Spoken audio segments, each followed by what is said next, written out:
Story of the day, and the D-backs finishing up their spring training game against the LA Dodgers. 12 Sports has been out there at the Salt River Fields all day today. 12 new spring training takeover, we called it. Cam and Lena leading the takeover.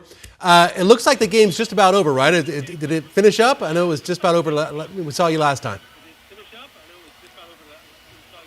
That's right, Troy. Yeah, the game just wrapping up out here at Salt River Fields. The D-backs losing to the Dodgers 10-7. Remember, it's just spring training. It's just practice.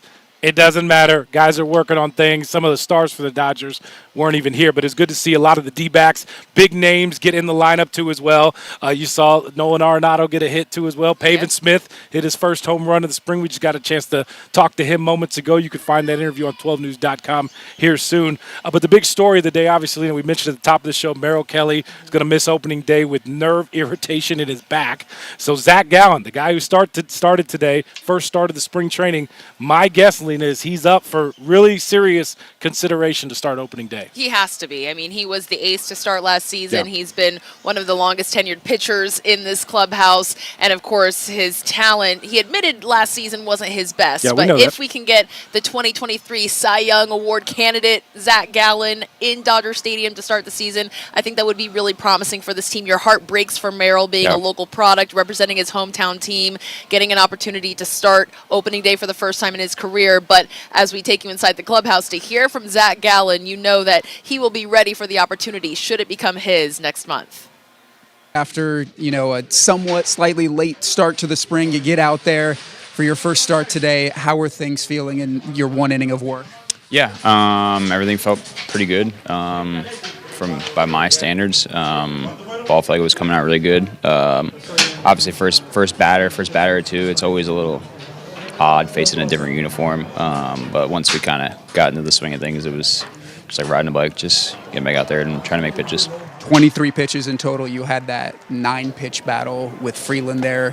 What were you trying to work on in that at bat, and then you ultimately got him with the fastball high in the zone? Yeah, we just kind of set out just to try and mix, try to throw everything at least once. I'm not sure if we did that or not, but yeah, I think just try to mix, and at that point it was like, okay, I know I'm getting close to the pitch count, I can feel like, so let's just try and get him out, whatever way. So we just challenged him with fastballs there at the end. Does the fact that you were able to make a start so soon into spring, does that validate some of the off-season work you put in when you weren't technically with the team but still doing things on your own? I don't know if I would say validate, but yeah, it's I think just the results from the things you can measure, and just how I felt repeatable in my delivery, I think is kind of reaffirmed just what the work I kind of put in and where I was at. And like I said, I know Tori said that from maybe an innings build-up standpoint, I'm behind, but I don't feel like I'm from a health standpoint and from how my arm feels, I don't feel like I'm behind at all.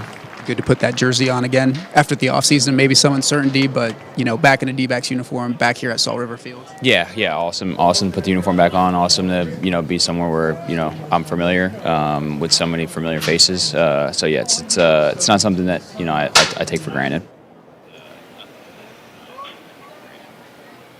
Jake Garcia one-on-one with Zac Gallen there in the D-backs clubhouse. Thanks a lot, Jake. Zac Gallen, 1 inning of work, 1 hit, couple of strikeouts. Listen, Tori Lavelle said it earlier that he might be a little behind in spring training.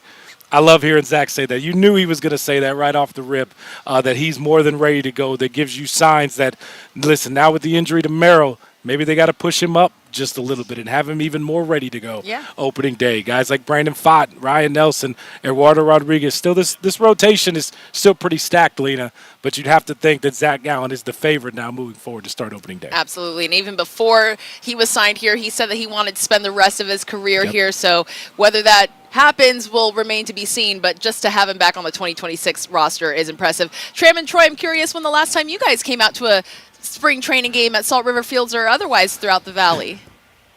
It's been a while for me. I know. I hate to say it. I will say this, though. When I go, I'm an outfield guy laying on the grass. I love laying on the grass.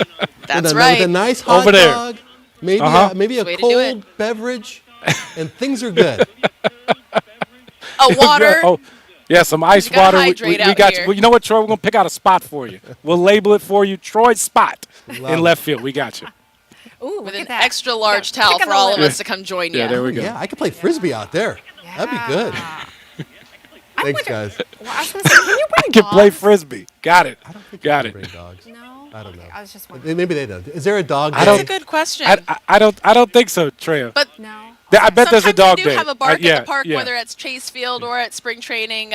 But yeah, we'll have to inquire about that and Yeah. report back. We'll Please ask. do, for all the Fido lovers out there. Okay. Thanks, guys. Great Thanks, guys. job. Yeah.